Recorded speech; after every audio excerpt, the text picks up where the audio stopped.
নমস্কার বন্ধুরা, আপনাদের সকলকে স্বাগত জানাই অন্ধকারের আওয়াজ চ্যানেলে। আমাদের আজকের বিশেষ নিবেদন তারানাথ তান্ত্রিকের গল্প বুড়ি বটতলার শাঁকচুন্নি। আপনাদের সকলের কাছে অনুরোধ, গল্পটি সম্পূর্ণ শুনুন এবং কেমন লাগলো অবশ্যই আমাদের কমেন্টের মাধ্যমে জানান। তাহলে চলুন শুরু করা যাক তারানাথ তান্ত্রিকের গল্প বুড়ি বটতলার শাঁকচুন্নি।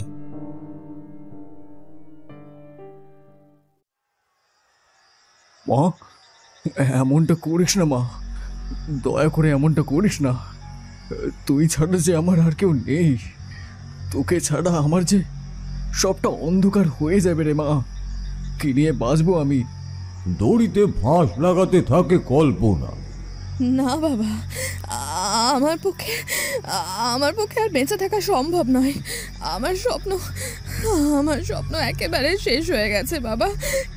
কি নিয়ে বাঁচবো আমি? যাকে আমি আমার সর্বস্ব ভেবেছিলাম সে আমাকে ছেড়ে চলে গেছে। বিয়ের সাজে বসে থেকে লগ্ন ভ্রষ্টা হলে, সিঁথিতে সিঁদুর না উঠলে কেমন লাগে জানো বাবা? কেমন লাগে? এ যেন আমার অস্তিত্বের সাথে জড়িয়েছিল।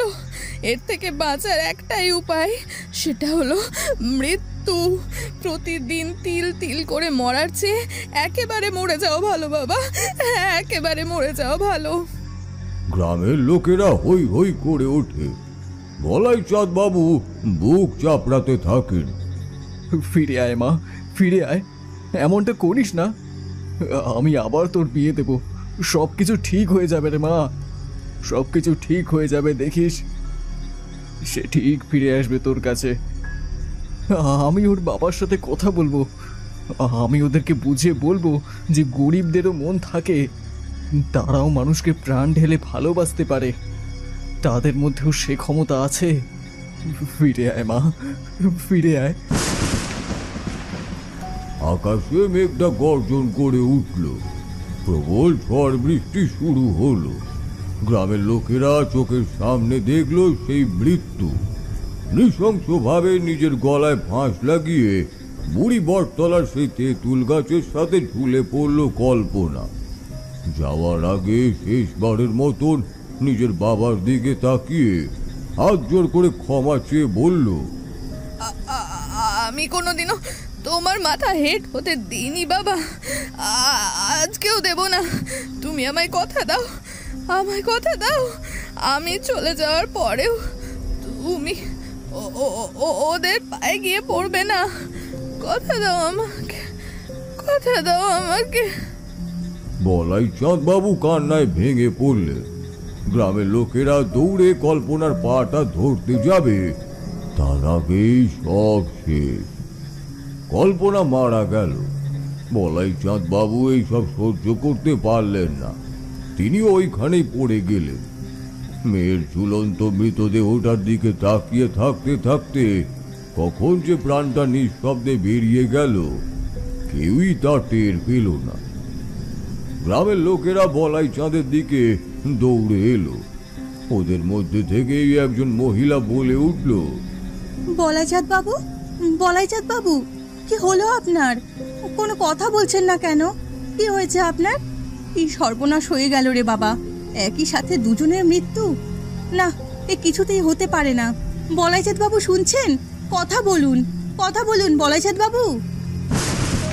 মেঘটা আবার সজোরে গর্জন করে উঠল। কল্পনার চোখ দুটো ঠেলার মতন বেরিয়েছিল, জিভটাও বাইরে বেরিয়ে এসেছিল, আর এদিকে পড়েছিল বলাই চাঁদ বাবুর নিথর শরীরটা। নিয়তি হয়তো এমন ভাবেই এক নিমেষে সব কিছুকেই শেষ করে দেয়, কিন্তু শেষ হয়েও যে অনেক কিছুই নতুন করে জেগে ওঠে, ফিরে আসে প্রতিশোধ নিতে।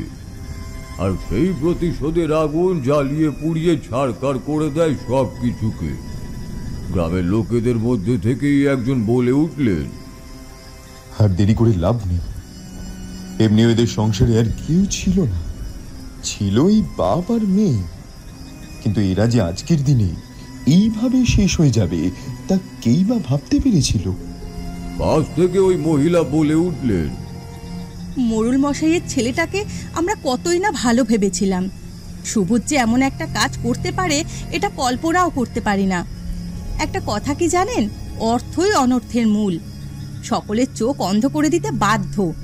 তাই এতদিনের সম্পর্ককে এভাবে পায়ে ঠেলে চলে যেতে পারল সুবোধ। একবারও আমাদের কল্পনার কথাটা ভেবেও দেখলো না। কল্পনা যে এইভাবে নিজেকে শেষ করে ফেলবে তা আমরা ভাবতেও পারিনি। হায় রে ঈশ্বর, এ কি ঘটে গেল! শোকস্তব্ধতা ধীরে ধীরে সেরে উঠল। বলাইচাঁদ বাবু এবং কল্পনার দেহটিকে শ্মশানে নিয়ে গিয়ে দাহ করা হলো। কিন্তু দাহ করলে কি আর সবকিছুর সমাপ্তি ঘটে? প্রাণ যখন শরীর ত্যাগ করে তখনই যে সবকিছু নির্ধারিত হয়ে যায়। শান্তিতে শরীর ত্যাগ করার অশান্তিতে শরীর ত্যাগের মধ্যে বিস্তর তফাৎ রয়েছে। প্রতিশোধের আগুনের জ্বালা কল্পনার শরীরটাকে দগ্ধ করেছিল বলেই সে গলায় ফাঁস লাগিয়ে আত্মহত্যা করতে বাধ্য হয়েছিল। কল্পনা মারা গেলেও তার রেশ থেকেই গেল। কথায় বলে, পাপ কখনো তার বাপকেও ছাড়ে না। কল্পনার মৃত্যুর পরে মল্লিকপুর গ্রামে প্রায় 5 মাস অতিবাহিত হয়ে গিয়েছিল।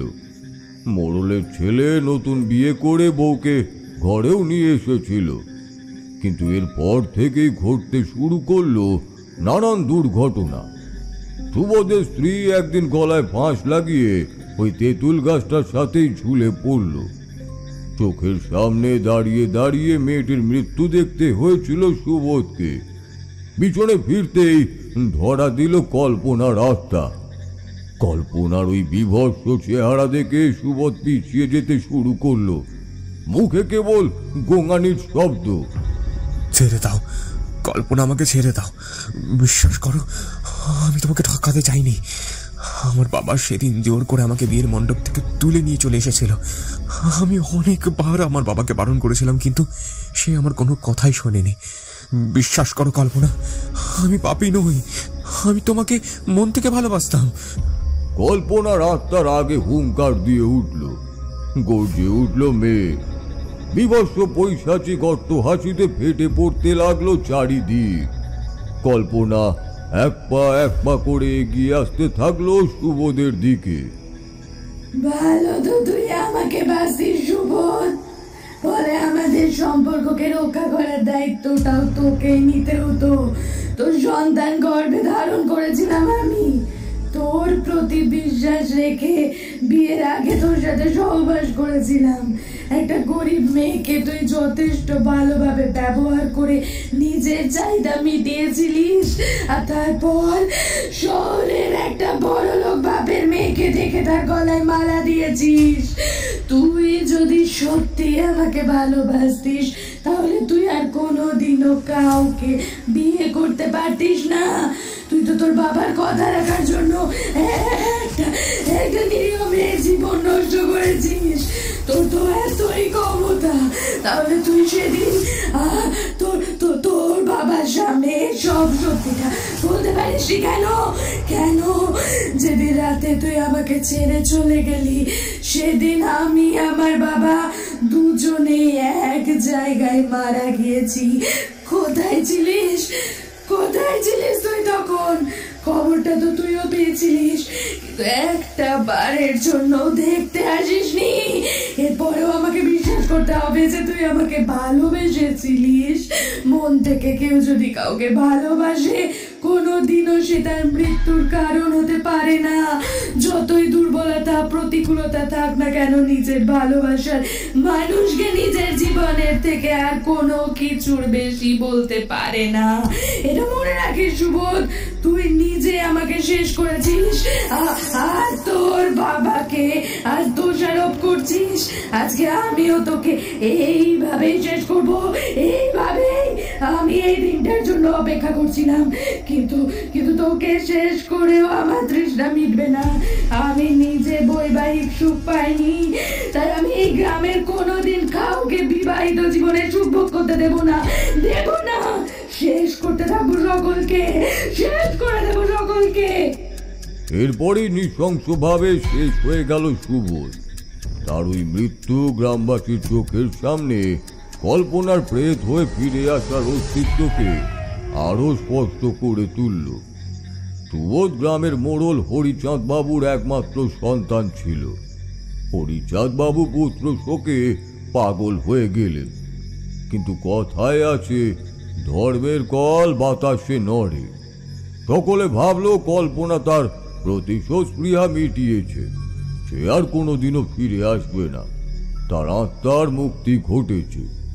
কিন্তু কল্পনা যে কথাগুলি সুবোধকে বলে গিয়েছিল, এগুলি মল্লিকপুর গ্রামের বুকে নতুন করে আতঙ্কের প্রহর সৃষ্টি করার জন্যই যথেষ্ট ছিল। কিছু কিছু পাপ কখনো খণ্ডিত হতে পারে না, বিশেষ করে যখন তা অভিশাপের আকার ধারণ করে। এক্ষেত্রেও কিছুটা তেমনই ঘটেছিল।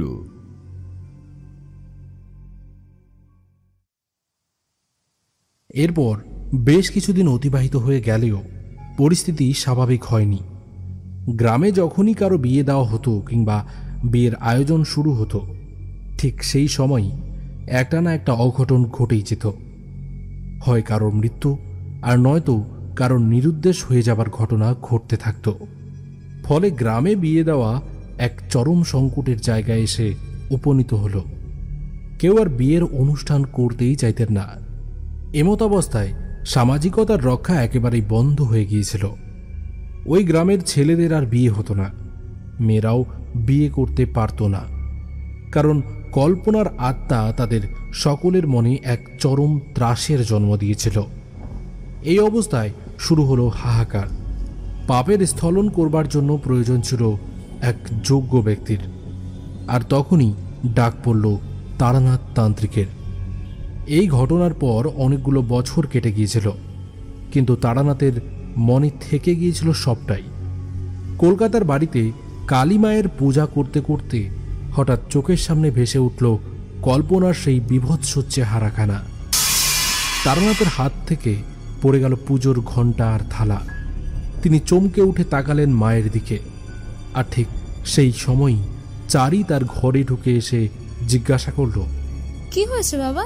তোমার হাত থেকে পুজোর থালা পড়ে গেল যে? কোনো অঘটন ঘটেছে নাকি? বলো না, চুপ করে রয়েছো কেন? তারানাথ স্থির হয়ে কিছুক্ষণ মা কালীর মূর্তির দিকে তাকিয়ে রইলেন। তারপর পিছন ঘুরে একখানা দীর্ঘশ্বাস ফেলে চারিকে উদ্দেশ্য করে বললেন, কিছু না রে মা, অতীতের সব স্মৃতিগুলো চোখের সামনে ভেসে উঠতে থাকে। তখন কি আর অতীতের কথা মনে হয়?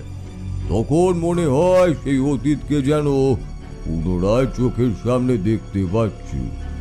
জ্বলন্ত বাস্তবের সাক্ষী হয়ে দাঁড়িয়ে থাকতে হয়, অথচ সবটাই যে ছিল অতীতে, সেটা নিজেকে কিছুতেই বিশ্বাস করাতে পারি না রে।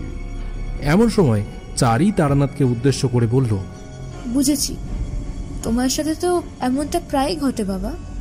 ওই জন্য তো বলি, মাঝে মাঝে একটু বাইরে থেকে ঘুরে আসতে পারো তো, তাতে তোমার মনটাও ভালো হয়ে যাবে।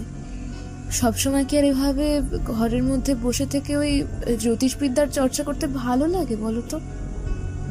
সবারই তো জীবনে নতুন কিছুর প্রয়োজন হয়। তুমি খালি মানুষের সেবা ধর্মের মধ্যে নিজেকে নিয়োজিত রাখার চেষ্টা করো। এদিকে যে নিজের শরীরটা ভেঙে যাচ্ছে, সেদিকে বিন্দুমাত্র খেয়াল নেই। থাক এসব কথা, বরং এখন আজকে যে রবিবার, সেটা খেয়াল আছে তোমার? তারানাথ বললেন, ও হ্যাঁ, আজকে তো রবিবার। আমি তো তালে গোলে প্রায় ভুলেই গিয়েছিলাম। আজকে তো কিশোরী আর বিভূতির আসার কথা, কি তাই না? ওরা হয়তো এক্ষুনি এসে পড়বে, কিন্তু প্রকৃতির অবস্থা তো একেবারেই ঠিক নয়। যে কোনো সময় বৃষ্টি নামতে পারে। এই অবস্থায় ওরা দুজনে মিলে ঠিকঠাক আসতে পারবে তো? কি জানি। তারানাথের কথা শেষ হতে না হতেই দরজায় কড়া নাড়ার শব্দ হলো। চারি বলে উঠল, ওই যে বাবা, দরজায় কড়া নাড়ার শব্দ হলো, শুনতে পেলে? আমার মনে হয় কাকাবাবুরা চলে এসেছেন। মেঘটাও তো আচমকা গর্জন করে উঠল। দাঁড়াও দাঁড়াও, আমি বরং তাড়াতাড়ি গিয়ে দরজাটা খুলে দিই, না হলে ওনারা বৃষ্টিতে ভিজে যাবেন। চারি তাড়াহুড়ো করে দরজাটা খুলে দিল। সাথে সাথে কিশোরী আর আমি ঘরে ঢুকলাম। এরপরে চারির হাতে একটা প্যাকেট ধরিয়ে দিলাম। আমি চারিকে উদ্দেশ্য করে বললাম, এর মধ্যে তোমার পছন্দের গরম গরম জিলিপি রয়েছে। সব সময় তো তোমার হাতের মুড়ি মাখা আর গরম গরম চা খেয়ে আমরা বেশ আমেজ নিই, কিন্তু তোমাকেও যে মাঝে মধ্যে কিছু একটা দিতে ইচ্ছে করে বই কি, তাই এটা সঙ্গে করে নিয়ে এলাম আর কি।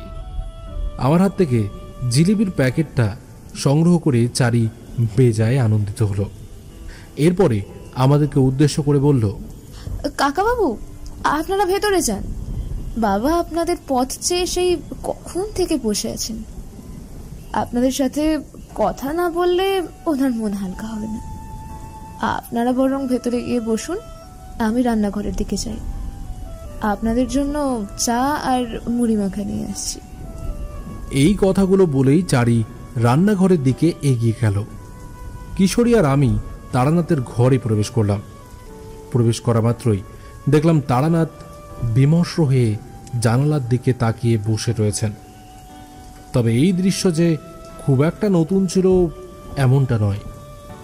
বৃদ্ধ হয়ে যাওয়ার পর তারানাথ তান্ত্রিক সর্বদাই এমনই একটা গোমরা চেহারা ধারণ করে জানালার দিকে তাকিয়ে আকাশ দেখতেন। আসলে মুক্তির আনন্দ এবং স্বাচ্ছন্দ্যটা উপভোগ করবার চেষ্টা করতেন তিনি, কিন্তু বয়সের ভার সবসময় আমাদের মানসিকতার ভারকেও বাড়িয়ে দেয়। ধীরে ধীরে যখন আমরা বাস্তবের মাটিতে সব কিছুকে রেখে বিচার করতে শুরু করি, তখন বুঝতে পারি বাস্তব কত কঠিন। তখন স্বপ্নের সাথে আমাদের কল্পনাগুলো আর ঠাঁই পায় না, কোথায় যেন হারিয়ে যায়। বাস্তবের ধারালো করা আমাদের স্বপ্নগুলোকে টুকরো টুকরো করে দেয়। কিশোরী তারানাথের দিকে এগিয়ে গিয়ে তার সামনে পাশিংশ আর তেলে ভাজার প্যাকেটটা রেখে বলল, ঠাকুরমশাই, আপনার পছন্দের জিনিস নিয়ে এসেছি, এই দেখুন। তারানাথ এতক্ষণ আনমনে কিছু একটা ভেবে চলেছিলেন। কিশোরীর কণ্ঠস্বর কানে যেতেই তিনি কিছুটা সজাগ হয়ে উঠলেন। এরপরে তাকে উদ্দেশ্য করে বললেন, ও, তোমরা দুটিতে তাহলে চলেই এসেছো। এই দেখো দেখি, আমি তো লক্ষ্যই করিনি। তা বেশ ভালো করেছো। এই বসো বসো। তোমাদের আসতে কোনো অসুবিধে হয়নি তো? ওদিকে যে আবার বাইরে তুমুল ঝড় বৃষ্টি শুরু হয়েছে দেখছি। আমি আসলে একটু আনমনা হয়ে পড়েছিলাম। অতীতটা এমন ভাবে বারবার এসে আমার হৃদয়টাকে নাড়া দিতে থাকে যে অন্যদিকে আর দৃষ্টি ঘোরানোর সুযোগই পাই না। মনে হয় সবটাই যেন অতীতের গর্ভে সমাধিস্থ হয়ে যাচ্ছে। কি আর করব বলো, মানব জীবন তো এমনই। জরা, ব্যাধি ও মৃত্যু এবং বিকার, এই চারটি জিনিসের থেকে পালিয়ে কোথাও বাঁচা যায় না। মনুষ্যকুলে জন্মালে যতই শক্তি অর্জন করো না কেন, এত বড় সাধক হবার পরেও এই চারটি জিনিসের সামনে তোমাকে পদানত হতেই হবে, কারণ এই সবই যে সেই ঈশ্বরের সৃষ্টি। কিশোরী ও আমি তারানাথের কথাগুলোকে এতক্ষণ বেশ মনোযোগ সহকারে শুনছিলাম। ঠিক সেই সময় চারি ঘরে এসে হাজির হলো। এরপরে সে আমাদেরকে উদ্দেশ্য করে বলে উঠল, এই নিন কাকাবাবু, আপনাদের জন্য গরম গরম চা আর মুড়ি মাখা। আজকে ভাবছি আমিও আপনাদের সাথে বসে গল্প শুনব। বাইরে যা ঝড় বৃষ্টি শুরু হয়েছে, তাতে করে আজ আর উঠতে যেতে পারবো না। পরে বান্ধবীর কাছ থেকে সবকিছু জোগাড় করে নেব। তারানাথ মৃদু হেসে চারিকে উদ্দেশ্য করে বললেন, সেই বরং ভালো রে মা। কিশোরী তারানাথকে উদ্দেশ্য করে জিজ্ঞাসা করল, তাহলে আজকে আপনি আমাদের কোন গল্পটা শোনাতে চলেছেন ঠাকুরমশাই? আমরা যে আপনার কাছ থেকে গল্প শুনতে মারাত্মকভাবে আগ্রহী, তাই এই ঝড় বৃষ্টি মাথায় নিয়েও আজকে আপনার ভিটেতে চলে এলাম। রবিবার দিনটা কিছুতেই বাড়িতে মন বসে না। যতক্ষণ না পর্যন্ত আপনার ডেরায় এসে ভিড়তে পারছি, ততক্ষণ পর্যন্ত মন শান্ত হয় না। তারানাথ তান্ত্রিক হাসলেন। এরপরে কিশোরীকে উদ্দেশ্য করে বললেন, আমিও তোমাদের অপেক্ষাতেই প্রহর গুনি আর কি। এই তোমাদের সাথেই যা একটু মনের কথা বলতে পারি, না হলে মনের কথা ব্যক্ত করবার লোকই বা কোথায়। আমি তোমাদেরকে যা শোনাই এগুলো শুধুই যে কাহিনী এমনটা কিন্তু নয়। এগুলি সবই হলো আমার ব্যক্তিগত অভিজ্ঞতা, নিজের চোখে দেখা ঘটনা। আজকে তোমাদেরকে এমনই এক ভয়ঙ্কর কাহিনী শোনাবো। এই কাহিনী এক শাকচুন্নিকে কেন্দ্র করে আবর্তিত হয়েছিল। শাকচুন্নির নাম তো তোমরা অনেকেই শুনেছ।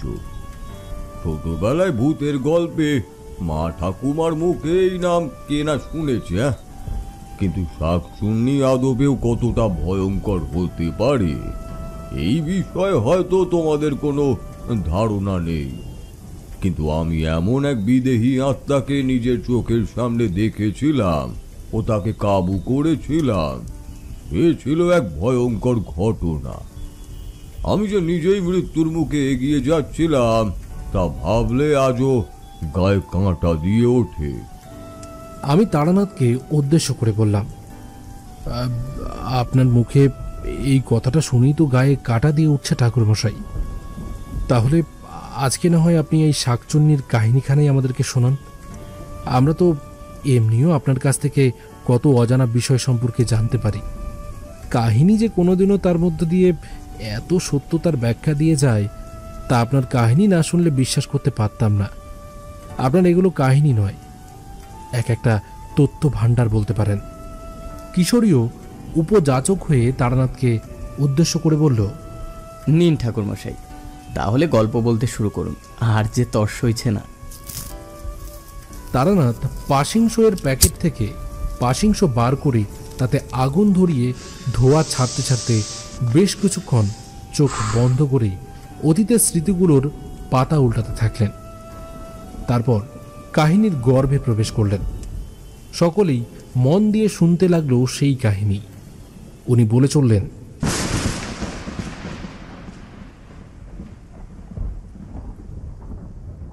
আরে তারানাথ, বাড়িতে আছিস নাকি? আমি তোর ছোটবেলার বন্ধু তপন, তপন প্রামাণিক। অনেক খুঁজে তোর বাড়িখানা পেয়েছি। দেখলাম আমার চোখের সামনে দাঁড়িয়ে রয়েছে আমার ছোটবেলাকার বন্ধু। সেই কবে ওর সাথে দেখা হয়েছিল, মাঝখানে আর কোনোদিনই ওর সাথে সাক্ষাৎ ঘটেনি। তপনকে অনেকটাই আলাদা মনে হলো। প্রথমে চিনতে না পারলেও ওর গলার আওয়াজটা শুনে ঠিকই চিনতে পেরেছিলাম। আমি তখন মা কালীর ধ্যান করছিলাম। তপন দরজার সামনে এসে দাঁড়াতেই আমি এগিয়ে গেলাম সেদিকে। তারপর ওকে উদ্দেশ্য করে বললাম, আরে তপন যে, সে কবে ছোটবেলায় আমাদের দেখা হয়েছিল তোর মনে আছে? তপন আমাকে উদ্দেশ্য করে বলল, সে আবার মনে থাকবে না? তা আবার হয় নাকি? হঠাৎ করেই বাইরে বৃষ্টি নেমে গেল। আমি আর তপনকে বাইরে অপেক্ষা করালাম না। ঘরের ভেতরে ঢুকে খাটের উপর বসে পড়ল সে। আমি দরজাখানা বন্ধ করে তার সামনে এসেই বসলাম। ক্লান্ত পরিশ্রান্ত হয়ে মল্লিকপুর থেকে মানুষটা এসেছিল আমার বাড়িতে, কিন্তু মুখে দেওয়ার যে কিছুই ছিল না। তার বলতামই বা কিভাবে? ঘরের যা অবস্থা তা দেখে তপন অবশ্য বুঝতেই পেরেছিল। সে আমাকে উদ্দেশ্য করে বলল, আরে বাবা, তোকে অত ব্যস্ত হতে হবে না। আমি তোকে সঙ্গে করে নিয়ে যেতে এসেছি। সামনেই আমার মেয়ের বিয়ে, বুঝলি? অনেক কষ্টে মেয়ের বিয়ের আয়োজন করতে পেরেছি। না হলে গ্রামের যা অবস্থা, তাতে করে মেয়ের বিয়ে দেওয়া দুষ্কর হয়ে দাঁড়িয়েছিল। তপনের মুখে এই কথা শুনে আমি বেশ কিছুটা অবাকই হয়ে গেলাম। তারপর তাকে উদ্দেশ্য করে জিজ্ঞাসা করলাম, মেয়ের বিয়ে দেওয়া দুষ্কর হয়ে গেছিল মানে? সে আবার কি? কেন, অসুবিধা কোথায়? দেখলাম তপন কিছুটা গম্ভীর হয়ে গেল। আমার বাড়িতে সামান্য কিছু বাতাসা পড়েছিল, তাই নিয়ে জলের গ্লাসটা তপনের দিকে এগিয়ে দিলাম। সে বাতাসাগুলো দাঁতে কাটতে কাটতে বলল, এইটা এক প্রকার অভিশাপ বলতে পারিস। দীর্ঘদিন ধরেই এই গ্রামেই অভিশাপের কবলগ্রস্ত।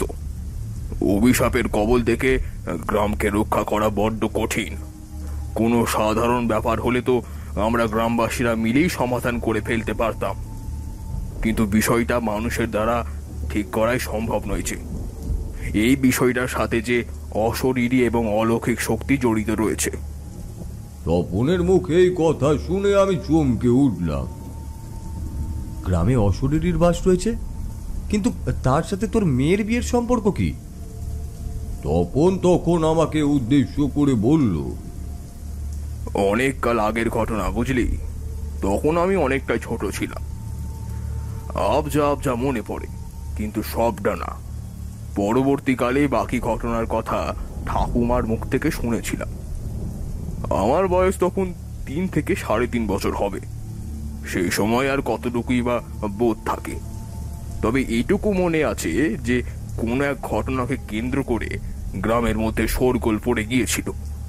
পরে বড় হয়ে যখন ঠাকুমার মুখ থেকে আসল সত্যিটা জানতে পেরেছিলাম, তখন শরীরের রক্ত একেবারে হিম হয়ে গিয়েছিল। এছাড়াও এই ঘটনার প্রভাবে পরবর্তীকালে গ্রামে অনেক রকমের অঘটন ঘটতে দেখেছি। সবাই বলতো নাকি ওই অতীতের অভিশাপের প্রভাবই গ্রামটাকে এভাবে বিপর্যস্ত করে রেখেছে। কেউ জানে না এই অভিশাপের থেকে মুক্তি আদৌ সম্ভব কিনা। আমি আবারও চিন্তিত হয়ে তাকে জিজ্ঞাসা করলাম, আরে বাবা, কি সেই ঘটনা? কোন ঘটনাকে কেন্দ্র করে গ্রামের মানুষের মধ্যে এত আতঙ্কের সৃষ্টি হয়েছিল বল দেখিনি? তপন তার হাতে থাকা বাতাসাগুলো খেয়ে ফেলল, তারপর জলটা গলায় ঢক ঢক করে ঢেলে আমাকে বলল, কোনো সাধারণ ব্যাপার হলে তবে তো বলবো। এই বিষয়টাই যে একটা অলৌকিক বিষয়। কোথায় যে এর শুরু আর কবে যে এর শেষ তার কিছুই জানা নেই। আমাদের গ্রামের মোড়ল মশাই, মানে তৎকালীন মোড়ল মশাই যিনি ছিলেন, তার ছেলের সাথে নাকি গ্রামের এক গরিব চাষির মেয়ের বিয়ে ঠিক হয়েছিল। ছেলেটার নাম ছিল সুবোধ আর মেয়েটার নাম ছিল কল্পনা। সুবোধ কল্পনাকে মনে মনে ভালোবাসতো ঠিকই, কিন্তু আবার নিজের বাবাকেও ভয় পেত। মোড়ল মশাই গ্রামের মোড়ল হলে কি হবে, জমিদারের তুলনায় কোনো অংশে কম ছিলেন না। তার ঠাট বাট এবং বড়লোকি চাল এতটাই বাড়াবাড়ি প্রকৃতির ছিল যে তার সাথে সাহস করে কথাটুকু বলা যেত না।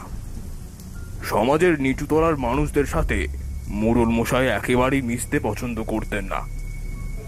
গ্রাম পঞ্চায়েতের প্রধান হওয়া সত্ত্বেও যদি গ্রামের নিচুতলার কোনো মানুষ এসে তার কাছে সাহায্য প্রার্থনা করতেন কিংবা তার বিরুদ্ধে আসা অভিযোগের সমাধান করতে চাইতেন, তাহলে মোড়ল মশাই নির্দ্বিধায় তা নাকচ করে দিতেন। এমনই কঠোরপন্থী, বদমেজাজি এবং অহংকারী আর স্বার্থপর মানুষ ছিলেন সেই মোড়ল। মোড়লের এই দুর্ব্যবহারের জন্য তার যথেষ্ট বদনাম ছিল। গ্রামের মানুষেরা কেউই তাকে ভালো নজরে দেখতেন না, কিন্তু গ্রামের মাতা হওয়ার কারণে তাকে সকলেই মেনে চলতে বাধ্য ছিল। সুবোধ কল্পনার সাথে লুকিয়ে লুকিয়ে প্রণয়ের সম্পর্ক গড়ে তুলেছিল, এমনকি তাকে বিয়ের প্রতিশ্রুতিও দিয়েছিল। মেয়েটি যখন সুবোধকে তাকে বিয়ে করে স্বীকৃতি দেওয়ার কথা জানায়, তখন সুবোধ কল্পনার কাছে কয়েকটা দিন চেয়ে নিয়েছিল। কল্পনাও তার বাবার সম্পর্কে অনেক কিছুই জানত, তাই সুবোধ যে এত সহজে তার বাবাকে রাজি করাতে পারবে না এই বিষয়ে সে নিশ্চিত ছিল। কিন্তু সুবোধকে সে নিজের থেকেও বেশি বিশ্বাস করেছিল, তাই বিবাহের পূর্বেই নিজেকে সঁপে দিয়েছিল সুবোধের কাছে। গ্রামের লোকেদের মধ্যে যদিও এই বিষয়টা খুব একটা চাউর হয়নি, কিন্তু পরবর্তীকালে আমি ঠাকুমার মুখ থেকে জানতে পেরেছিলাম কল্পনা নাকি বিবাহের পূর্বেই অন্তঃসত্ত্বা হয়ে গিয়েছিল। সুবোধ তাকে বিয়ে করবার জন্য রাজি হয়ে যায়। নিজের বাবার মতের বিরুদ্ধে গিয়েও সে কল্পনাকে বিয়ে করে গ্রাম ছেড়ে অন্যত্র চলে যাওয়ার সিদ্ধান্ত নিয়ে ফেলেছিল। বলাই চাঁদ বাবু, মানে কল্পনার পিতা, বিয়ের সমস্ত আয়োজন করে ফেলেছিলেন। লগ্ন পেরিয়ে যায়, কিন্তু সুবোধ কল্পনাকে বিয়ে করতে আসে না। কল্পনা এই শোক সহ্য করতে না পেরে মল্লিকপুর গ্রামের প্রসিদ্ধ বুড়ি বটতলার তেঁতুল গাছের সাথে দড়ি লাগিয়ে গলায় ফাঁস দিয়ে আত্মহত্যা করে। বলাই চাঁদ বাবুর ও নিজের চোখের সামনে মেয়ের মৃত্যু দেখে সহ্য করতে না পেরে প্রাণ হারান। হৃদস্পন্দন স্তব্ধ হয়ে যাওয়ার কারণে তার মৃত্যু ঘটেছিল। এমন করুণ পরিণতি গ্রামের লোকেরা আগে কোনোদিনও দেখেনি। এই ঘটনা জানা সত্ত্বেও সুবোধ নাকি একেবারের জন্যেও সেই জায়গায় আসেনি। মোড়লের পরিবার থেকে কেউই বলাইচাঁদ কিংবা কল্পনার শরীরটাকে কাঁধ দেয়নি। গ্রামের লোকেরাই নাকি তাদেরকে নিয়ে গিয়ে শ্মশানে দাহ করেছিলেন। সকলে ভেবেছিল পরিস্থিতি পরিবর্তিত হয়ে যাবে, সবকিছুর পরিবর্তন ঘটবে। মোড়ল মশাই যে এইভাবেই চুপিসারে মানুষকে খুন করেন, অন্তরে আঘাত দিতে দিতে মানুষকে নিঃশেষিত করে ফেলেন আর তাকে মৃত্যুর দিকে ঠেলে দেন। কল্পনার ঘটনাটি ছিল তার জ্বলন্ত প্রমাণ। আমি ঘটনাটি শুনবার পরে ভীষণভাবে ভেঙে পড়লাম। চোখের কোণাটা জলে ভিজে গিয়েছিল। এরপর আমি তপনকে উদ্দেশ্য করে জিজ্ঞাসা করলাম, কিন্তু তারপর কি ঘটল? মানুষজনের মধ্যে এই বিষয়টাকে নিয়ে রাশের সৃষ্টিই বা হলো কেন? কল্পনা যদি মারাই যাবে তাহলে তো আর কিছুই অবশিষ্ট ছিল না। মোড়ল মশাই তো নিজের উদ্দেশ্যই সফল করেছিলেন, তাই নয় কি? তপন আমাকে উদ্দেশ্য করে বলল, সবকিছুই যদি এত সহজে হতো রে, তাহলে তো হয়েই যেত। আমরা জানি শরীর দাহ করলে আত্মার মুক্তি ঘটে যায়, কিন্তু কেউ যদি মৃত্যুর সময় প্রতিশোধের আগুনকে অন্তরে জ্বালিয়ে রেখে মরে, অধরা অতীতকে সঙ্গে নিয়ে যেতে বাধ্য হয়, তাহলে তার পিছুটান থেকেই যায়। কল্পনার ক্ষেত্রেও তেমনটাই ঘটেছিল। ওর প্রবল পিছুটান থেকে গিয়েছিল। ঠাকুমা বলেছিলেন এরপরে নাকি কল্পনার আত্মা ফিরে আসে। প্রতিশোধের আগুনকে নিবারণের জন্য মোড়লদের বাড়ির ওপরে আক্রমণ হানে। সেই সময় সুবোধ নাকি অন্য কোনো এক মেয়েকে বিয়ে করেছিল। সেই মেয়েটাকেও অকাল মৃত্যুর দিকে ঠেলে দেয় সুবোধের কৃতকর্ম। আর এই অতীত কর্মের কুপ্রভাব, তার ফল ভোগ করতে হয় তাকেও। সুবোধকেও নাকি মৃত অবস্থায় পাওয়া গিয়েছিল ওই বুড়ি বটতলাতেই। সকলে বলেন কল্পনার আত্মা নাকি ওকে শেষ করে দিয়েছিল। তপন থামল। আমি তাকে উদ্দেশ্য করে জিজ্ঞাসা করলাম, তাহলে এখন সমস্যা কোথায়? কল্পনা তো তার প্রতিশোধ স্পৃহা মিটিয়েই নিয়েছিল, তাহলে এখন তো তার আর ফিরে আসবার কথাই নয়। তপন পুনরায় আমাকে উদ্দেশ্য করে বলল, আমার ঠাকুমা আমাকে বলেছিলেন যে বিদেহী আত্মারা নাকি কোনোদিনও মুক্তি পায় না। মৃত্যুর পরে তাদের প্রতিশোধ স্পৃহা থাকে ঠিকই, কিন্তু কোনো অনুশোচনা থাকে না। যেহেতু কল্পনাকে বৈবাহিক জীবনের সুখ ভোগের আগেই মৃত্যুবরণ করতে হয়েছিল, তাই সে কখনোই ওই গ্রামে কাউকে বৈবাহিক সুখ পেতে দেখতে পারত না। যারাই বিয়ের আয়োজন করতেন কিংবা বিয়ের জন্য প্রস্তুত হতেন, হয় তাদের কাজ পণ্ড হয়ে যেত, আর তা না হলে বর কিংবা বধূকে মৃত অবস্থায় পাওয়া যেত। এই ঘটনা ক্রমাগত বৃদ্ধি পেতে থাকলে গ্রামের মানুষের মনে এক প্রবল আতঙ্ক দানা বাঁধে। গ্রামের মানুষেরা এমনিও কুসংস্কার আচ্ছন্ন হওয়ায় তাদের মনে কল্পনাকে কেন্দ্র করে গড়ে ওঠা ভয়ের আভাসটা একেবারেই মিথ্যে নয়। এটাকে সকলেই গুরুত্ব দিতেন।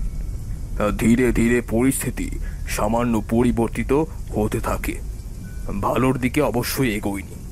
গ্রামে বিয়ে থাইয়ের অনুষ্ঠান একেবারেই বন্ধ করে দেওয়া হয়, কিন্তু অনেক বছর কেটে যাওয়ায় ধীরে ধীরে মানুষের মনে বলি জমতে শুরু করে। বলতে পারিস আমিও তাদের মধ্যেই একজন। তাই আমি ঠিক করেছি নিজের মেয়ের বিয়ে দেবই।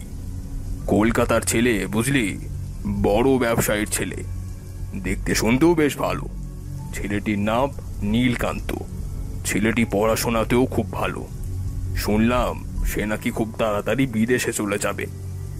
তার বাবা চাইছেন ছেলের বিয়ে দিতে, সেই সুবাদেই পাত্রী খুঁজছিলেন তারা। তারপরই এই শুভ যোগাযোগটা হয়ে গেল আর কি। এমন হীরের টুকরো ছেলের কাছে মেয়েকে পাত্রস্থ করতে কোন বাবাই না চাইবে। সেই জন্যে আমিও আর পিছিয়ে থাকলাম না, ধুমধাম করেই নিজের মেয়ের বিয়েটা দেব ভেবেছি। একমাত্র মেয়ে বলে কথা, সবই তো হবে, কিন্তু তার পাশাপাশি এই ভয়টাও জানি না কেন মারাত্মকভাবে কাজ করছে যে কল্পনার আত্মা যদি আবার ফিরে আসে, আবার যদি কোনো বড় ধরনের অঘটন ঘটে তখন কি করব?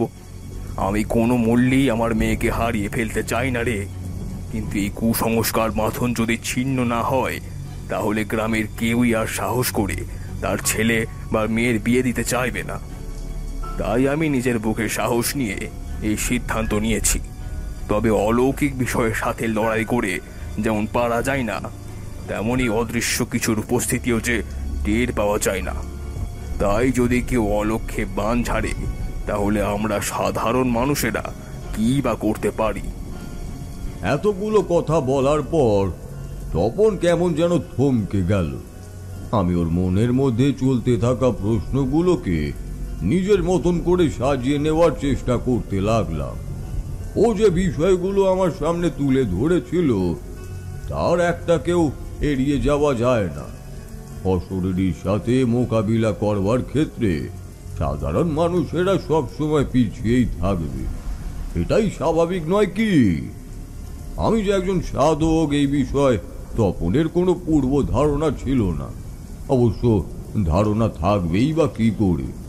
এই কোন ছোট বয়সে আমাদের সাক্ষাৎ হয়েছিল, তারপর তো আর কোনোদিনও দেখাও হয়নি। ফলে আমার জীবনে যে কত কিছু ঘটে গিয়েছিল তার হদিশ ওর কাছে ছিল না। আমি তাকে উদ্দেশ্য করে বললাম, দেখ, এখানে তো সান্ত্বনা দেওয়ার মতন কিছুই নেই, তবে এটুকু বলতে পারি, ভেঙে পড়িস না। ঈশ্বর যখন তোকে দিয়ে এই কাজটি করাবার সিদ্ধান্ত নিয়েছেন, তখন এর পিছনে নিশ্চয়ই কোনো না কোনো কারণ লুকিয়ে আছে। আর আমি তোর সাথে যখন যাচ্ছি, তখন আমি নিজের সবটা দিয়েই চেষ্টা করব এই পরিস্থিতির সাথে মোকাবিলা করবার জন্য। যতটুকু শক্তি ও সামর্থ্যের প্রয়োজন তা আমার আছে কিনা জানি না, তবে আমার ইষ্ট দেবীর প্রতি আমার যথেষ্টই বিশ্বাস আছে। আমি একজন সাধক, সাধনার মধ্যে দিয়ে আমি বেশ কিছু শক্তি অর্জন করেছি। সাধারণ মানুষের মঙ্গলের জন্যই সর্বদা ব্রতী থাকি আমি। তাই চেষ্টার দ্বারাই কিনা সম্ভব আমি তোর সাথে যাব মল্লিকপুরে। ওই পিশাচিনীকে কিভাবে দমন করতে হবে তা আমার জানা নেই, কিন্তু সময় এমনই এক মূল্যবান ওষুধ যা হাজার গুড়পাক খাবারকেও হজম করিয়ে দেওয়ার কৌশল আবিষ্কার করে দেয়। তাই এত তাড়াতাড়ি ধৈর্য হারিয়ে ফেলার কোনো প্রশ্নই ওঠে না। আমার কথাগুলো শুনে তপন অনেকটাই আশ্বস্ত হলো। সেদিন রাতটা সে আমার বাসাতেই কাটিয়ে দিল। এরপরে ভোর হতেই আমরা বেরিয়ে পড়লাম মল্লিকপুরের উদ্দেশ্যে। সেখানে পৌঁছতে পৌঁছতে সন্ধে ঘনিয়ে রাত হয়ে গেল। গ্রামটা ছিল খুবই সুন্দর, ঘাস জমি আর ক্ষেত খামারে পরিপূর্ণ। শস্য শ্যামলা ওই প্রকৃতির বুকে দাঁড়িয়ে গ্রামের সৌন্দর্যকে উপভোগ করতে বেশ লাগছিল। তার সাথে ঠান্ডা হাওয়া বইছিল। শুনলাম গ্রামের পাশ দিয়েই বয়ে গেছে এক সুবিশাল নদী। তারই ঠান্ডা হাওয়ার পরশ গায়ে এসে লাগছিল। গ্রামের মেঠো রাস্তা ধরে হেঁটে যাচ্ছিলাম আমরা দুজনে। এগোতেই একটা জায়গার সামনে এসে দাঁড়িয়ে পড়ল তপন। দেখলাম সামনে একটা বড় তেঁতুল গাছ। জায়গাটা যদিও একেবারেই শুনশান বলা চলে, আশেপাশে কোনো বাসগৃহও নজরে পড়ল না। তপনকে ওই জায়গাটায় থমকে দাঁড়িয়ে পড়তে দেখে আমিও ভীষণভাবেই ঘাবড়ে গেলাম। আমার সন্দেহটার যে এমন বাস্তব প্রমাণ মিলবে তা আগেই আন্দাজ করতে পেরেছিলাম। তপন ওই গাছটার দিকে হাত দেখিয়ে বলল, ওই যে গাছখানা দেখতে পাচ্ছিস, ওইটাই হলো বুড়ি বটতলার সেই তেঁতুল গাছ। আমি গাছটাকে ভালোভাবে নজর করতে লাগলাম। হঠাৎ করেই মনে হলো যেন ওই গাছের ডালে কেউ বসে রয়েছে। আমি ভালো করে বিষয়টা নজর করতেই যাব, এমন সময় মনে হলো ছায়ার মতন কিছু একটা ওই জায়গা দিয়ে সরে গেল। আকাশের মুখ ছিল ভার, কাল বৈশাখীর সময় যা ঘটে আর কি। মেঘটা গর্জন করে উঠল। বিদ্যুতের ঝলকানিতে ওই গাছটাকে যেন আরো ভয়ঙ্কর মনে হচ্ছিল। গাছের শিকড় বাকড়গুলো আমার দিকে এগিয়ে আসছিল। মনের মধ্যে আতঙ্ক থাকলে অনেক কল্পনাও বাস্তব বলেই মনে হয়। আমার সাথেও সেদিন ঠিক তেমনটাই ঘটেছিল। আসলে তপনের মুখে পূর্বেই ওই জায়গাটার সম্পর্কে এত কিছু শুনেছিলাম যে জায়গাটিকে চোখে দেখবার সাথে সাথে আমার অন্তরটা কেমন যেন দপ দপ করতে শুরু করলো। তবে সেখানে কাউকেই দেখতে পেলাম না। অনেক পুরনো দিনের একটা গাছ, আর তাকে বেষ্টন করে রয়েছে কিছু ত্রিশূল। এখানে নাকি শিবের পূজাও করা হতো, তবে তেঁতুল গাছের পাশে নয়, সেখান থেকে সামান্য কিছুটা দূরে। শিবের মন্দির রয়েছে সেখানে। কিভাবে অশরীরীর বাস থাকতে পারে এটা ভেবেই আমি চমকে উঠেছিলাম, কিন্তু সেসব নিয়ে আর মাথা ঘামালাম না। তপনকে উদ্দেশ্য করে বললাম, চল এবারে যাওয়া যাক। খুব জোরে ঝড় বৃষ্টি আসছে, বাজ পড়ছে। এখানে রাতের বেলা বেশিক্ষণ দাঁড়িয়ে না থাকাই ভালো। কিসের থেকে যে কি ঘটে যায় সে তো আর বলা যায় না। তারপরে সামনে আবার এত বড় একটা শুভ অনুষ্ঠান। আমি নিজেকে রক্ষা করতে পারবো ঠিকই, কিন্তু আর কারোর পক্ষে সেই কাজ যে সম্ভব এমনটা তো নয়। কাজে এখন আমাদের এগোনো উচিত। গোটা বিষয়টা না জানা পর্যন্ত আমি কোনো সিদ্ধান্তেই উপনীত হতে পারবো না। আদৌ এখানে কোনো অশরীরীর উপস্থিতি রয়েছে কি না সেটা আগে জানতে হবে। আমি কথা শেষ করে তপনকে সাথে নিয়ে তার ভিটের দিকে এগিয়ে গেলাম। ক্ষণিকের মধ্যেই আমরা পৌঁছে গেলাম তপনের বাড়িতে। দেখলাম বাড়িতে বিয়ের অনুষ্ঠানকে কেন্দ্র করে বেশ সাজো সাজো রব। চারিদিকে আলো ঝলমল করছে। পরশুদিন চৈতালির বিয়ের লগ্ন নির্ধারিত করা হয়েছে। সেদিন রাত্রিটা আমি চৈতালির ঘরে গিয়ে তাকে এক ঝলক দেখে বুঝেছিলাম যে বিপদের আশঙ্কা রয়েছে। চৈতালির ঘরে জানালার সামনে একটা কালো কাক বসেছিল। কোনো সাধারণ কাক হলে আমি কিছু মনে করতাম না, কিন্তু সেটি ছিল দাঁড় কাক। শুভ অনুষ্ঠানের পূর্বে দাঁড় কাকের উপস্থিতি অশুভের চিহ্ন হিসাবে গ্রাহ্য হয়ে এসেছে। আর সেই কাকটা কর্কশ কণ্ঠে ডেকে চলেছিল। সেই ডাক ছিল এক প্রকার অসহ্যকর। চৈতালি তা সহ্য করতে না পেরে আগে ভাগে জানালাটা বন্ধ করে দিল। অনেকক্ষণ চেষ্টা চরিত্র করেও সেই কাকটাকে পাঁচিলের ওপর থেকে তাড়াতে পারল না। এই ঘটনাগুলির মধ্যেই একটা আশ্চর্যজনক বিষয় লক্ষ্য করছিলাম। কোন অশুভ শক্তি যে চৈতালিকে নিরীক্ষণ করে চলেছে তার সুস্পষ্ট প্রমাণ পাচ্ছিলাম বই কি। এত পর্যন্ত বলে থামলেন ঠাকুরমশাই। তারপর আমি তাকে উদ্দেশ্য করে জিজ্ঞাসা করলাম, এরপর কি ঘটেছিল ঠাকুরমশাই? চৈতালির বিয়েতে কি কোনো বাধা এসেছিল, নাকি আপনি নিজেই সেই পিশাচিনীকে দমন করতে পেরেছিলেন?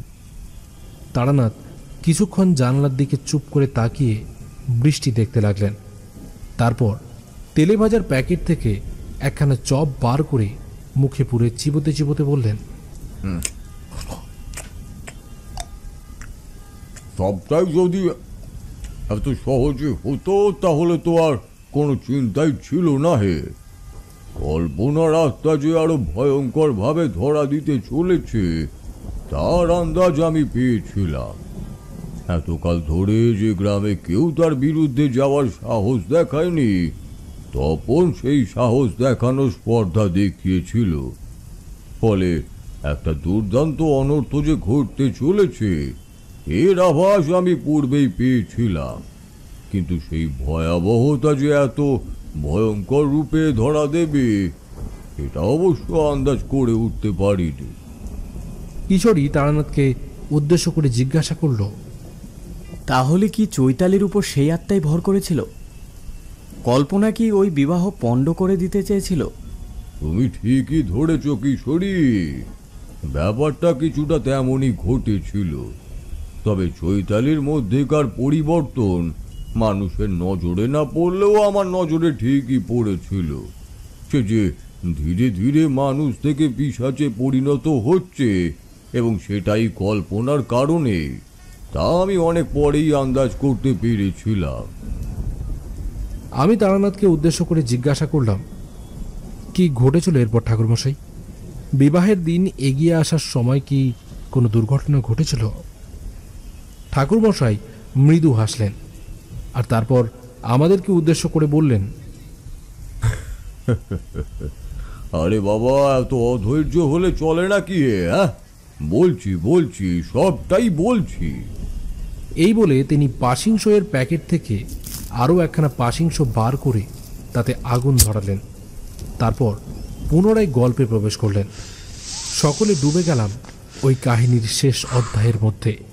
তারানাথ বলে চললেন, একদিন রাতের অন্ধকারে দেখলাম চৈতালি নিজের ঘরে নেই। আসলে আমি তার সাথে দেখা করে তাকে কয়েকটা কথা বলতে এসেছিলাম। তাকে ঘরে দেখতে না পেয়ে আমার মনের মধ্যে এক গুরুতর সন্দেহ দানা বাঁধতে শুরু করে দিল।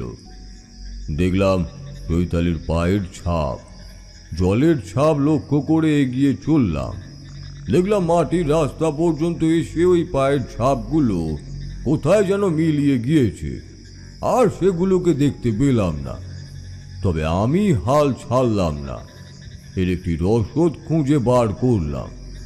আমার কাছে এক বিশেষ মন্ত্রপুত পানীয় ছিল। সেটিকে রাস্তার উপরে ছিটিয়ে দিতেই পায়ের ছাপগুলো স্পষ্ট হয়ে গেল। আমি সেগুলিকে লক্ষ্য করে এগিয়ে গিয়ে দেখি চৈতালি ওই বুড়ো বটতলার তেঁতুল গাছটির সামনে দাঁড়িয়ে। ওই গাছটির দিকে পিছন ফিরে দাঁড়িয়ে কি যেন দেখে চলেছে। আমি তাকে পিছন থেকে হাঁক দিলাম, চৈতালি, মা, কি হয়েছে তোর? তুই ওইখানে এত রাতে কি করছিস? চৈতালি আমার দিকে নজর ঘোরাতেই আমার বুকের ভিতরটা একেবারে হিম হয়ে গেল। দেখলাম চৈতালির চোখের মণি দুটো একেবারে সাদা হয়ে গিয়েছে। সে আমার দিকে তাকিয়ে বিকট ভাবে হাসতে আরম্ভ করলো। এরপরে দেখলাম তার কণ্ঠস্বরের পরিবর্তন। সে অত দূর থেকে আমার দিকে যেন বাতাসের চেয়েও দ্রুততার সাথে ধেয়ে এলো। তারপরে বলল,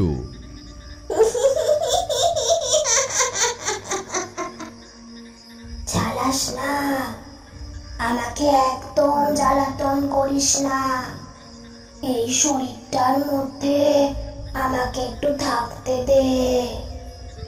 আমি সবটাই আন্দাজ করতে পেরেছিলাম।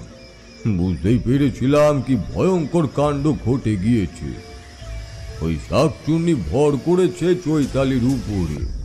চৈতালির অবস্থা ক্রমে করুণ হতে শুরু করেছিল। দেখলাম সে ওই গাছের ডালে বসে পা দোলাচ্ছে। প্রেতনির মতন ভাবভঙ্গি করতে শুরু করলো সে। আমাকে দেখে বিকট ভাবে হাসতে হাসতে বলল,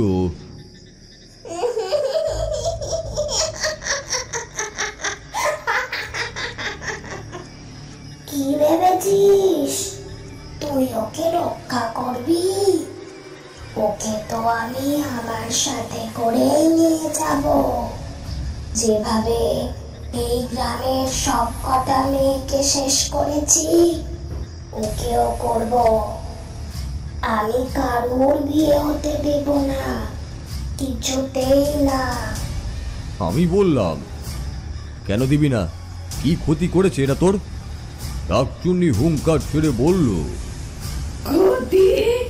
যা ক্ষতি করেছে তা কোনোদিনও ভাষায় প্রকাশ করতে পারবো না। এই ক্ষতির মাসুল গুনতে হয়েছিল আমাদের প্রাণের বিনিময়ে। আমাকে আর আমার বাবাকে শেষ হতে হয়েছিল। প্রাণের থেকেও বড় কিছু থাকতে পারে বুঝি? থাকে না, কিচ্ছু থাকে না। তাই এদের ঘরে আমি কোনোদিনও সুখ আসতে দেব না। আমার ইচ্ছা ছিল বিয়ে করার, সুখে সংসার করার, কিন্তু বিশ্বাসঘাতকদের জালে জড়িয়ে সেদিন সবটা শেষ হয়ে গিয়েছে। সাথে পড়েছিল আরো একটা প্রাণ। আমার পেটেরটাকে ওরা পৃথিবীর আলো রাখার সুযোগ দেয়নি। কি ক্ষতি করেছিল সে? কি ক্ষতি করেছিল? কিরে বল, চুপ করে আছিস কেন? বল। আমি বললাম, আমি বুঝতে পারছি তোর সাথে যে অন্যায় হয়েছিল সেটা আমি বুঝতে পেরেছি, কিন্তু তা বলে তুই নিরীহ মানুষগুলোর প্রাণ নিয়ে কি সুখ পাচ্ছিস? ওরা কি তোকে তোর জীবন ফিরিয়ে দিতে পারবে, নাকি ওদের প্রাণ নিলে তোর কষ্ট দূর হয়ে যাবে? কেবল প্রতিশোধের আগুনে ঝুলে পুড়ে মরা ছাড়া আর কি পাচ্ছিস তুই? এমন সময় আবারও ঝড়ের বেগে ঠিক আমার চোখের সামনে এসে দাঁড়ালো চৈতালি। দেখলাম সে স্থির দৃষ্টিতে আমার দিকে তাকিয়ে রয়েছে, আর তার চোখের পাশ দিয়ে জল গড়িয়ে পড়ছে। হঠাৎ করেই সে চিৎকার করে উঠল। সেই বিভৎস আর্ত চিৎকারের শব্দে আমার কান থেকে রক্ত বেরিয়ে গেল। আমি কিছুতেই ওই স্থানে দাঁড়িয়ে থাকতে পারছিলাম না। বুকে অসহ্য যন্ত্রণা হতে শুরু করলো। এমন সময় আবারও হি হি করে হাসতে হাসতে বলে চলল চৈতালি,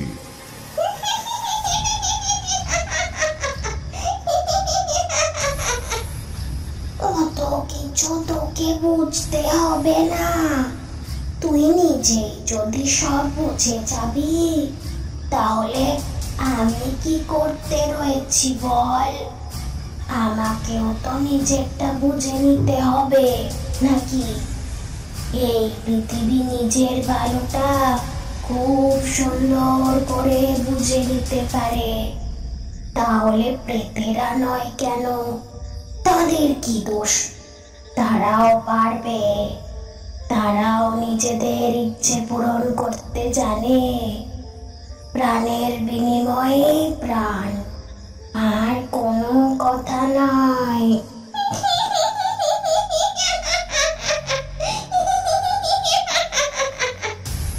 চৈতালির ওই হাসি আমাকে আতঙ্কিত করে তুলল। এক আসরিক শক্তি ভর করেছিল ওর শরীরে। কি বিভৎসভাবে হেসে চলেছিল ওই মেয়েটা, আর ঠিক তারপরই অজ্ঞান হয়ে মাটিতে পড়ে গেল। আমি তাড়াতাড়ি করে তার দিকে এগিয়ে গেলাম। এরপরে তার নাকের কাছে হাত রেখে দেখলাম নিঃশ্বাস পড়ছে কিনা। দেখলাম নিঃশ্বাস পড়ছে। বুঝলাম ওই শাকচুন্নির আত্মা তার শরীর ত্যাগ করেছে, কিন্তু সে যে আবার ওই মেয়ের শরীরে ফিরবে সেটা আমি ধারণা করে ফেলতে পেরেছিলাম। যেভাবে তিলে তিলে কল্পনাকে শেষ হতে হয়েছিল, সেও চৈতালিকে ঠিক ওইভাবে তিলে তিলে কষ্ট দিয়ে মারতে চাইছিল। বিষয়টা যে এতটা গম্ভীর আকার ধারণ করতে পারে তা আমি কোশমিন কালেও কল্পনা করতে পারিনি। সেদিন আমি চৈতালিকে চ্যাংদোলা করে বাড়িতে নিয়ে এলাম। এরপরে তার ঘরে নিয়ে গিয়ে বিছানায় শুয়ে দিলাম।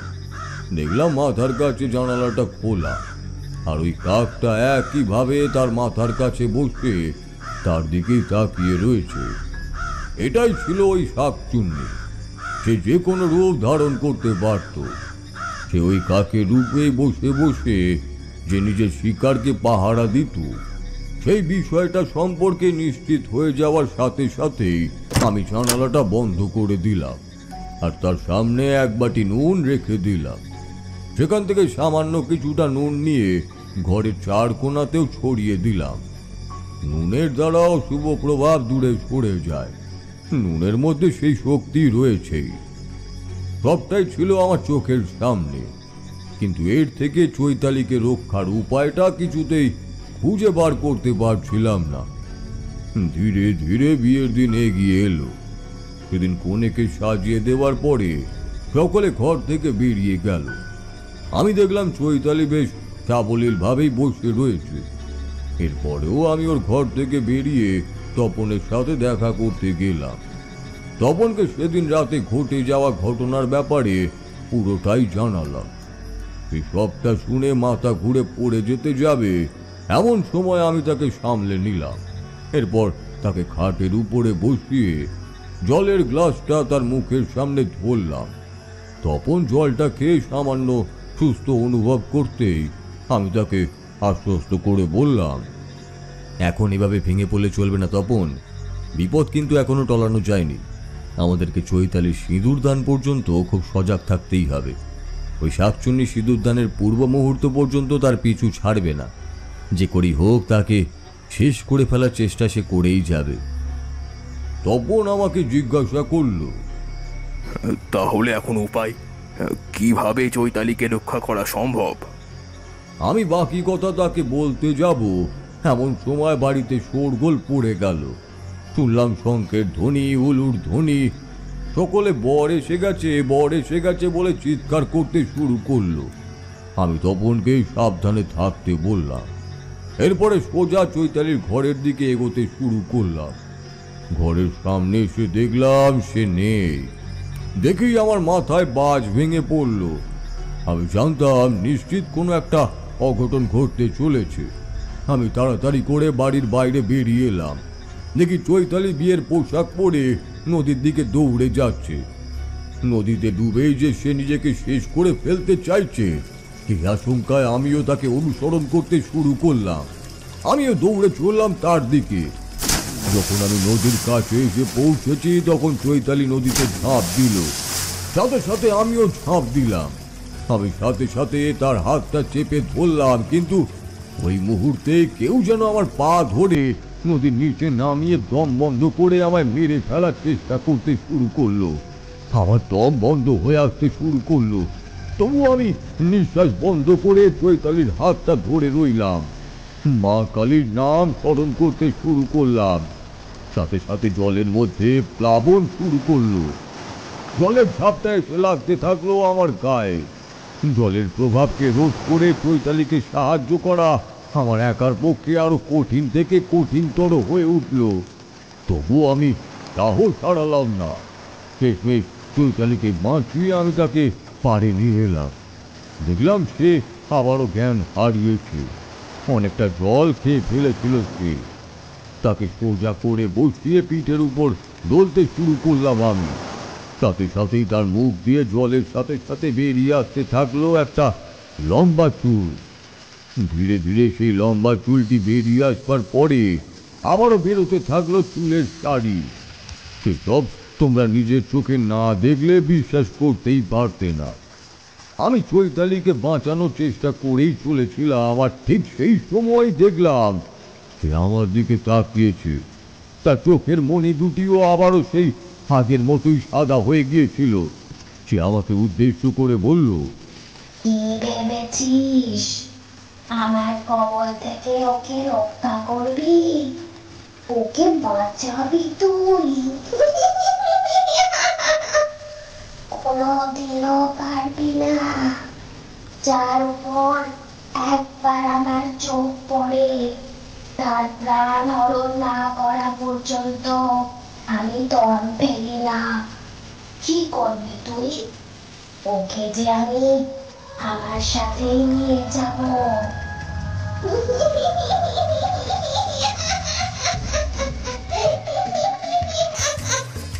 আমি মন্ত্রপাঠ করেই চললাম।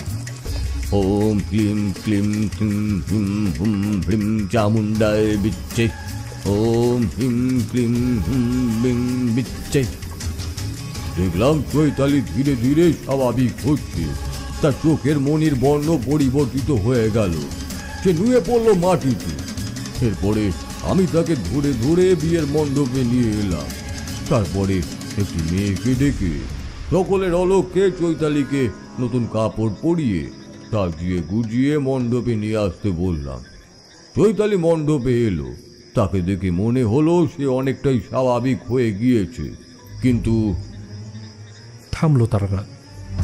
এমন সময় কিশোরী তাকে কৌতূহল বশত জিজ্ঞাসা করে বসল, আরে বাবা, আপনি থেমে গেলেন কেন?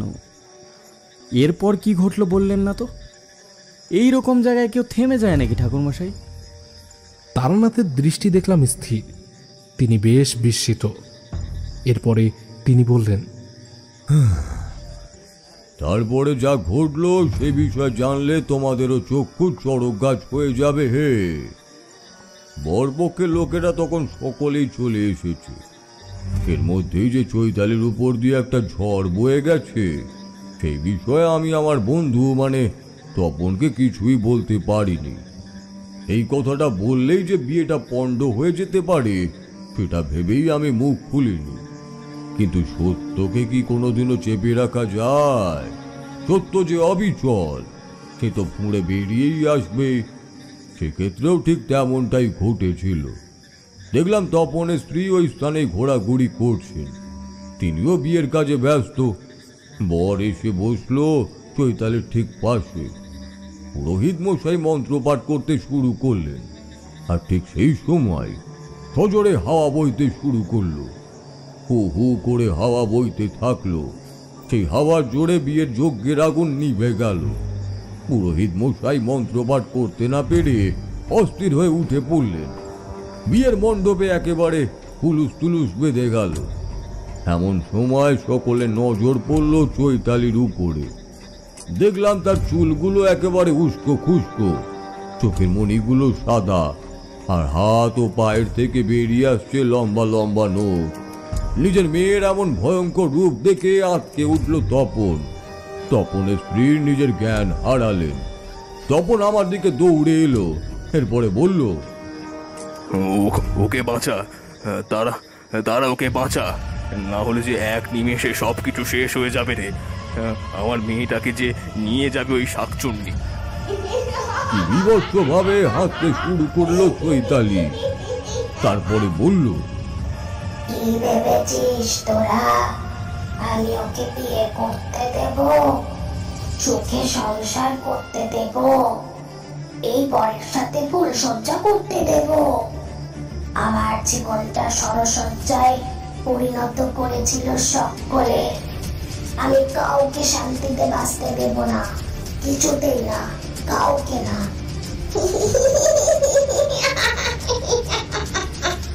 এই বলে চৈতালি ঝাঁপিয়ে পড়লো তার হবু স্বামীর উপরে। তার ধারালো নখের সাহায্যে কেটে দিল গলার নলি।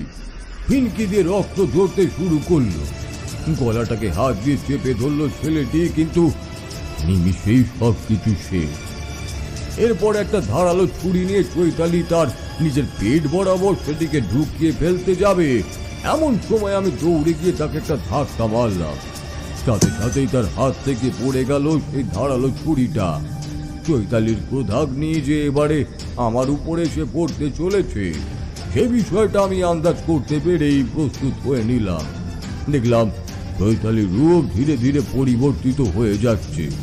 তারপরে হঠাৎই দেখলাম তার পরিবর্তে আমার চোখের সামনে দাঁড়িয়ে সেই ভয়ঙ্কর শাকচুন্নি। কিলকিলিয়ে হেসে উঠল সে। তারপরে বলল, আমাকে হারাতে চাইছিস তাই তো? কতবার ওকে নিজের সঙ্গে করে নিয়ে যেতে চেয়েছিলাম, কিন্তু তুই ঠিক টের পেয়ে গিয়েছিস। ততবারই ওকে মৃত্যুর হাত থেকে বাঁচিয়ে নিয়ে এসেছিস, কিন্তু এবারে তুই পারবি না। আমি লোকের সাহায্যে এক্ষুনি চৈতালির গলার নলিটা কেটে দেবো, শেষ হতে হবে ওকে।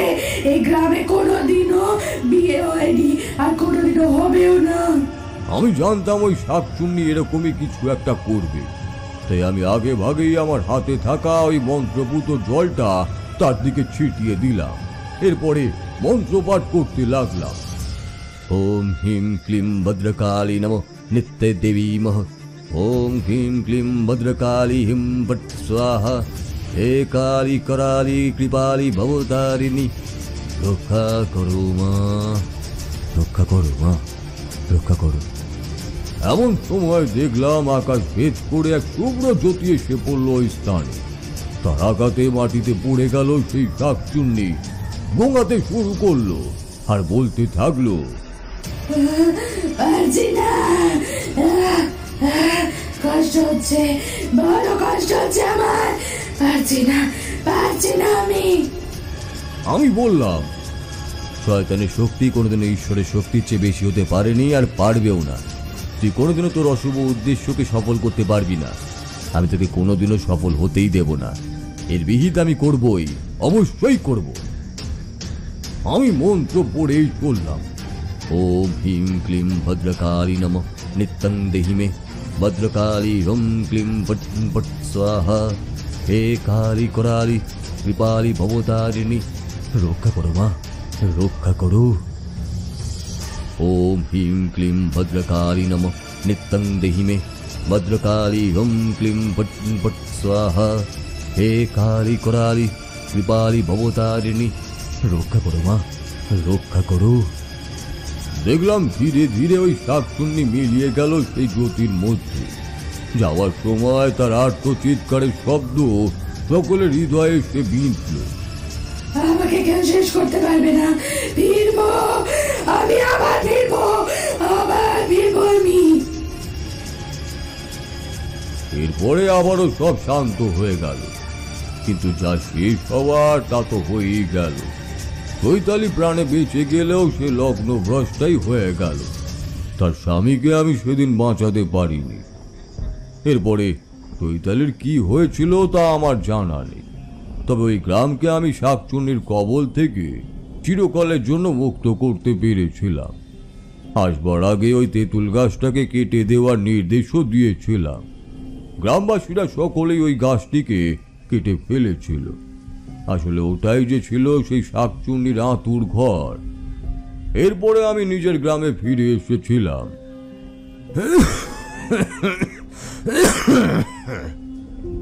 এই ছিল সেই কাহিনী। তা কেমন লাগলো এই কাহিনী? কিশোরী ও আমি এতক্ষণ বিভোর হয়ে তারানাথের শব্দের জাদুতে ডুবেছিলাম। কাহিনী শেষ হতেই এরপর আমাদের টনক নড়ল। কিশোরী সেন বলল, দারুণ লেগেছে এই কাহিনীটা ঠাকুরমশাই। সত্যি আপনার গল্পের মধ্যে এক বিরাট ভয় কাজ করে। না শুনলে মনে হয় যেন কিছু থেকে বঞ্চিত রয়ে গিয়েছি। আজ আমরা বরং উঠি ঠাকুরমশাই, আবার একদিন এসে আপনার গল্প শুনব, কেমন? সেদিন আমরা দুজনেই ঝড় বৃষ্টি মাথায় করেই বাড়িতে ফিরেছিলাম, কিন্তু তারপরেও আমাদের গল্প শোনার অপেক্ষা ঠিক একইভাবে টিকে ছিল বই কি।